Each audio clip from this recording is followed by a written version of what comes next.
Okay, first up for today, we've got some worrying TV licence news, and that news is a price rise. Yet again, it seems in the middle of a cost of living crisis, we've got something else going up. And how much is it going to go up by this time? £5, £10? No, a whopping £15 apparently in April, if something isn't done soon about it. Because apparently a deal was struck not so long ago with the BBC that the TV licence would be frozen for 2 years and then would rise with inflation, and that 2 years ends apparently in April 2024. And of course the article says that Culture Secretary Lucy Fraser says she is concerned that the planned 9% rise in the licence fee is very high. Well, no crap, Sherlock, as the saying goes. Well, actually it says something else, which in my opinion is what the BBC programming is, but that is beside the point.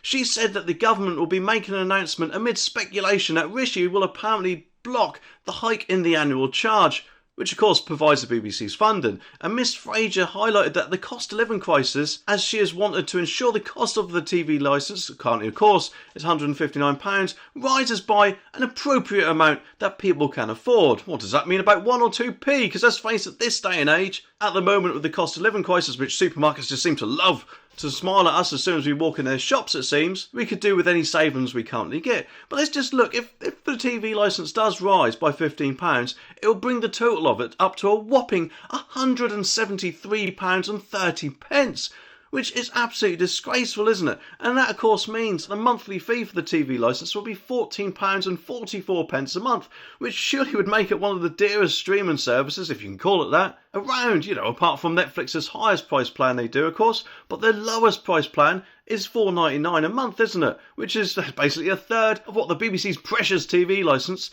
is set to be. But when are they seriously going to say to the BBC that this whole concept is outdated in the age of streaming services? Because it is, isn't it? We shouldn't be forced, especially in this day and age, to pay one TV company to watch another TV company's programme, should we? I mean, it's a bit like saying that you'll pay Tesco's for the ability to shop in Asda or something like that. It's just utterly absurd. So if any price rise goes ahead, I think certain conditions should be put in place. Firstly, I think that should be stamped out completely and you'd only have to pay the TV licence if you watch the BBC's programmes. Or secondly, if they think the BBC is as treasured as what they believe, they should, make the TV licence optional and see how they fare. Personally, I think if they did that, they wouldn't exactly be doing too well. Regardless, of course, that is, even though what these ex-BBC stars seem to think. Which makes me wonder if they've got ever such a slight teeny-weeny bit of bias there. In fact, if anything, I think they're probably more biased than Ursula von der Leyen's opinion about the EU. But anyway, a BBC spokesperson said that the government and the BBC agreed a 6-year TV licence fee settlement in January 2022, which froze the licence fee for 2 years, with increases in line with inflation from 2024. And as is usual practice, the government sets and confirms the cost of the licence fee each year, and this remains unconfirmed for 2024 to 2025. And the BBC will continue to focus on what it does best. Well, they certainly need to focus on better programming, in my opinion. But apparently they say that it's working to deliver world-class content and providing great value, cheeky sods, for all its audiences. Well, I think they can certainly do that by cutting the TV licence fee down to a quarter, or actually, maybe free. How about that in this day and age? And just go to Adverts BBC before that is you're forced to do so, in my opinion. Next up, apparently we've got a road safety crackdown, which may sound good on the surface. However, that apparently means that new AI cameras, which could spy on drivers, could soon be installed across the UK, which obviously they say would be good for safety. Unfortunately means that our privacy could, let's face it, take a bit of a nosedive, because the article says that these new AI cameras can see inside of vehicles, and the new detectors were apparently rolled out on selected roads across Devon and Cornwall last October, with hundreds of road users being caught out by the new driving law, which to be honest probably means just after the mobile phone crackdown, which let's face it, yes okay, people should not at all be using their mobile phones whilst driving. It is dangerous. But how long would it actually be before these AI cameras could actually hear inside your car and probably pick up some conversations? Which obviously, yes, probably is a bit of a long shot thinking about it, with the speed the cars pass the cameras and all the road noise in general. However, if they wanted to do something like that, they more than likely could do by spacing them out closer together, so that when you leave one camera, you'll immediately be picked up by another one. With, let's face it, being AI technology, it'll more than likely be able to lip read rather than hear. But let's just hope that they don't go down that route, eh? It says that technology can scan inside cars and detect if motorists are using a mobile phone behind the wheel, and the tool can even show whether a road user is breaking other driving laws, such as not wearing a seatbelt. Over 300 people were apparently caught in the first few days of use, with over 600 offences recorded over the trial period. But to break that down a bit, they caught a whopping 590 people not wearing seatbelts and 40 people driving whilst using a mobile phone. And it even says here that the ACER system is equipped with multiple cameras, with photos quickly reviewed by officers. Well, isn't it a pity police officers just can't seem to solve all crimes that quickly, eh? Well, apparently Keir Starmer has just dropped a massive bomb, and for the Labour people that is, because whilst of course he is trying to woo Conservative voters over, which let's face it isn't really required, is it, with how Rishi is currently doing in the polls.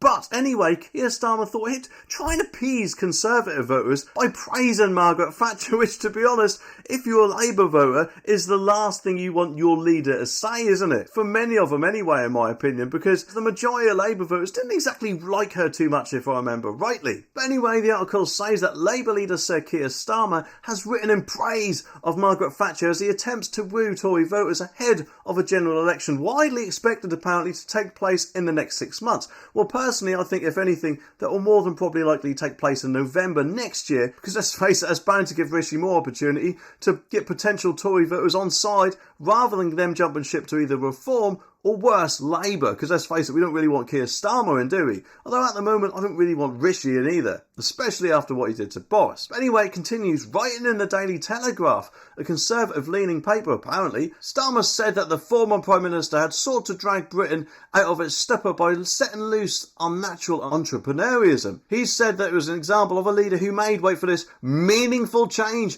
in modern British politics by acting in service of the British people rather than dictating to them. Well, who knew Keir Starmer was a Thatcherite, eh? Maybe, just maybe, his voters might not be too happy with that, eh? The result apparently was a transformed country, but she remains a very controversial figure, particularly in parts of the country hardest hit by unemployment during the 80s, and some of which apparently are still recovering, especially in the previous mining towns, which, let's face it, are more than likely Labour voters, aren't they? So do you think there's ever such a teeny-weeny chance that Keir Starmer is taking it for granted that they'll just vote to Labour anyway, regardless of his comments about, let's face it, a former leader who they more than likely hated? But that's not all, because he's not only peed their voters off, but he's also peed off, wait for it, Scottish First Minister Hamza Youssef. He apparently said that what Thatcher did to mining and industrial communities was not entrepreneurialism, it was vandalism. And he also said that Starmer praising Thatcher is an insult to those communities in Scotland and across the UK who still bear the scars for her disastrous policies. Well, if anything, in my opinion, he's more than likely done Rishi a massive favour. And let's face it, it's bound to be in the doghouse more with his voters than I am with my girlfriend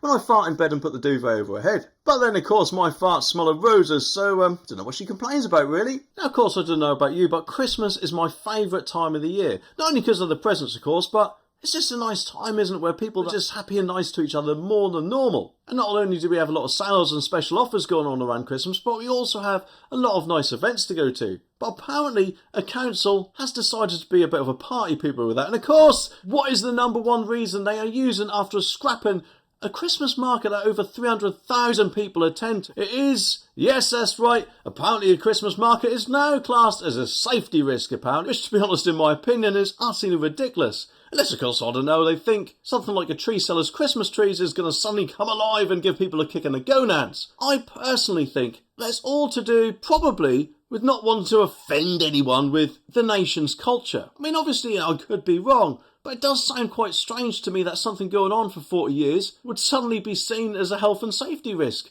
when presumably last year and every other year before that apparently wasn't.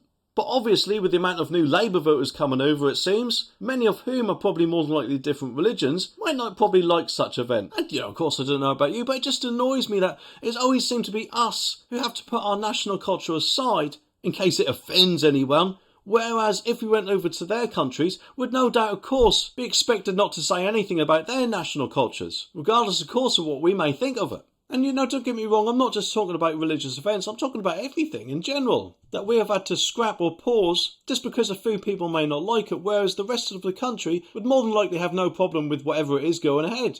But anyway, the article says that Lincoln's Christmas market began in 1982 with only 11 stalls, selling handmade gifts, but has grown massively, and after attracting apparently 320,000 people last year, local councils decided to scrap the event, and as it's now too popular, it has become a potential safety risk apparently. Council leaders even said that no amount of money could make the event safe and are now looking to relocate money on other events. Well, isn't that just nice? How long will before Easter gets cancelled and anything else? And I personally think that's a load of crap. If they put barriers in place or create some sort of queuing system, even, I don't know, hire a couple of security guards, it's bound to make it surely a bit more safer in their eyes. But let's face it, quite a lot of people, the stall holders, do depend on the money brought in by these events. So it's bound to hit them quite hard as well, isn't it? Not just the people who attend the events. And Lincoln's MP, Tory Carl McCartney, said that the council had voted against the majority of his constituents and referred to its leader as Ebenezer Scrooge. Well said,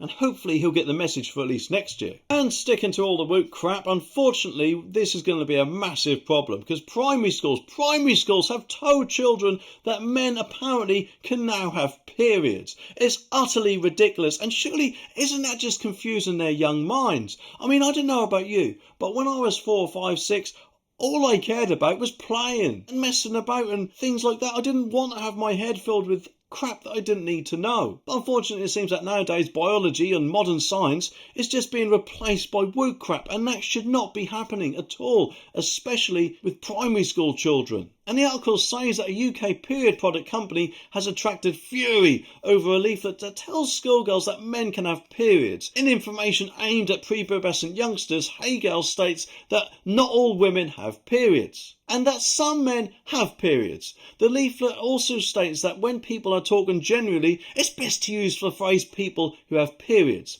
And 2 videos for schoolgirls released by the company do not use the words woman, women, girl or girls according to Mail Online, although the word people is used 11 times in total. And apparently Hey Girls is a major provider to the devolved governments in Scotland and Wales. Well, who could have predicted that, eh? Especially with the crazy policy Wales seems to be doing with their 20-mile-an-hour speed limits, it seems. Because in my opinion, not only will it confuse young minds, which is not really what you want to do at any age, but also it will make a mockery of science and biology in general, won't it? In fact, how long will it actually be before, I don't know, NHS hospitals refer to people as if they have genitals or no genitals? Because let's face it, even they seem to be going quite woke, don't they? And now going from, let's face it, the absurd to the utterly stupid in my opinion, because apparently a council has split its people's waste, you know, either rubbish or recycling, up into 13 different bags, boxes and containers. 13! I mean, what's that, one for every ingredient in a dinner or something like that? It's just stupid, isn't it? How can people be expected in their busy lives to pick up something like, I don't know, a magazine and think, right, which sort of container does this go in? Does it go in newspaper, paper or whatever other stupid bin they want to produce next? And let's face it, how much is this going to cost people within their council tax? Because we have to pay for this sort of crap, remember? I mean, now that of course some idiot has thought of this and been paid a lot for it as well. And that council is apparently Bristol. But it's not the whole of Bristol, it's apparently, strangely, by people living in one street. So could this be some sort of trial or something like that? Because the article says that a recycling roulette has been tackled by people living in Candolia Place, a lovely row apparently, of a fine Georgian houses in the Clifton area of Bristol. And every Thursday the 3-lined venue becomes a sea of different plastic containers and bins as residents attempt to navigate the environmental demands of their local council. Mail Online reports that other residents are not so willing to abide by more than a dozen demands and say that a number of containers on the streets is an eyesore, which, let's face it, it more than likely is, isn't it? It's bound to cost the council and more than likely us a lot more money for, I don't know, up to 13 different vans or dustbin trucks to come by and pick all these bins up. Unless, of course, they decide to put it all in one dustbin truck, in which case, what's the whole point in these 13 bins? But it also says that in September, Rishi apparently scrapped plans that would have seen all councils issue homeowners with 7 bins for their waste.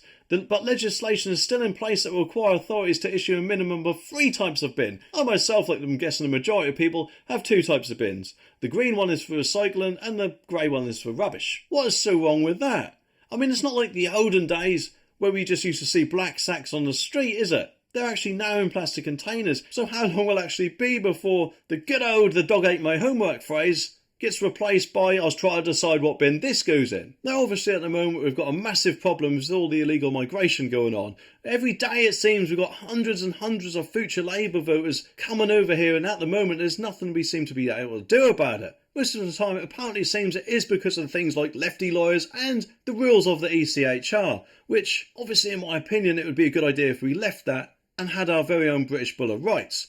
But obviously illegal immigrants aren't allowed to work, until that is they've actually got asylum over here. Presumably, of course, whilst they're being processed, we don't know what criminal records they've got or anything like that at all, do they? But seems that one illegal immigrant has been boasting a bit. Because let's face it, at the moment, not only does he seem to get everything for free, like a hotel, a meal, maybe even cash, £30 or £40 a week from the government, I think it is, to help him buy the necessities. But the article says that an alleged illegal immigrant has caused outrage after boasting about living for free in a UK hotel while making money. In footage posted on TikTok and shared on X, of course formerly known as Twitter, a migrant, or a potential illegal immigrant as I like to call him, known as Omar, can be seen dropping note after note of a large wad of money onto the floor in his hotel. And people have shared the video, claiming he is bragging about the money he has earned on, wait for this, not legally, but on the black market. So he's already over here, presumably trying to say he's fleeing from war or whatever they tend to say nowadays. It just makes a complete mockery of our asylum system, doesn't it? And the article goes on saying the video was shared online hours before the Mail reported that some channel migrants were working illegally as fast food delivery drivers for takeaway firms. Their investigation claimed that some delivery drivers were being subcontracted out to migrants who were banned from working. And speaking about the matter, Reform UK's leader Richard Tice condemned the likes of, wait for this, Deliveroo, Uber Eats and Just Eat. Three big names who really, let's face it, should know better. And you'd think they'd be forced to actually do some checks on these people, wouldn't you? Not just hand out jobs to who knows who. And he added that urgent legislation was needed to solve the problem, which, let's face it, you'd think actually would be in place already, wouldn't you? And if anything, you'd think that the government would now go to these delivery companies and fine them severely for hiring these people who, let's face it, not only shouldn't be working, but also are taking up a job which someone on the dole could be doing instead, couldn't they? Because until these people are past all the checks and are allowed to stay in the country, they've got no right to work here, have they? But let's just see what they got to say about it, shall we? Because in a statement about the matter, Deliveroo said they had introduced facial recognition technology which will help to counter any abuse of the platform. Uber Eats apparently added that all of its couriers must pass a criminal background check, be over the age of 18 and hold a valid right to work in the UK. Well, clearly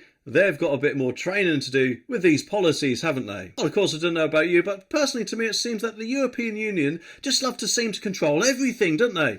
Even for countries such as, I don't know, the UK, who are no longer a member. And their latest brainwave, or report should I say, is a European Parliament report that has claimed that the EU could block Britain from leaving the European Convention on Human Rights. I mean, who the hell do they think they are? No doubt, of course, this is just sour grapes that we left, and they wanted to make it as hard as possible for us, don't they? But at the end of the day, as we're no longer a member, they should have no right at all to dictate to us what we should and shouldn't be doing. I mean, we don't dictate to other countries like America, for example, what things they can join and things like that. And can you imagine the amount of crap that we'd have if we did? But apparently senior Brexiteer Ben Habib has warned that the UK's Trade and Cooperation Agreement, the TCA, with Brussels holds a hidden clause blocking the government from taking back control over the country's borders. And with a debate raging in the Conservative Party over whether to ditch the European Convention on Human Rights, the ECHR, and politicise Strasbourg's court, a Brexit Party MEP has pointed to a new European Parliament report which suggests the move could be blocked. And he also says that, yes, even though the EU is not a member of the ECHR, and even though the ECHR has nothing to do with it, Frost and Johnson has undertaken to the EU that we would uphold the convention.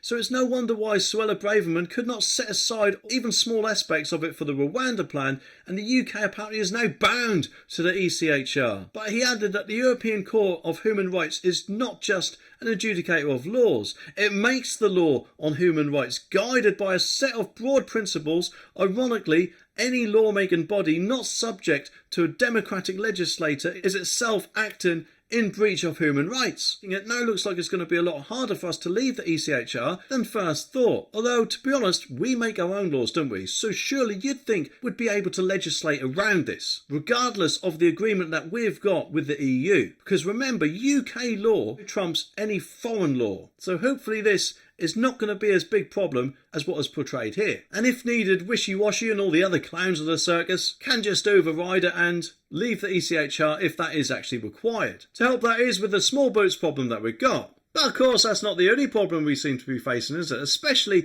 if this video is anything to go by.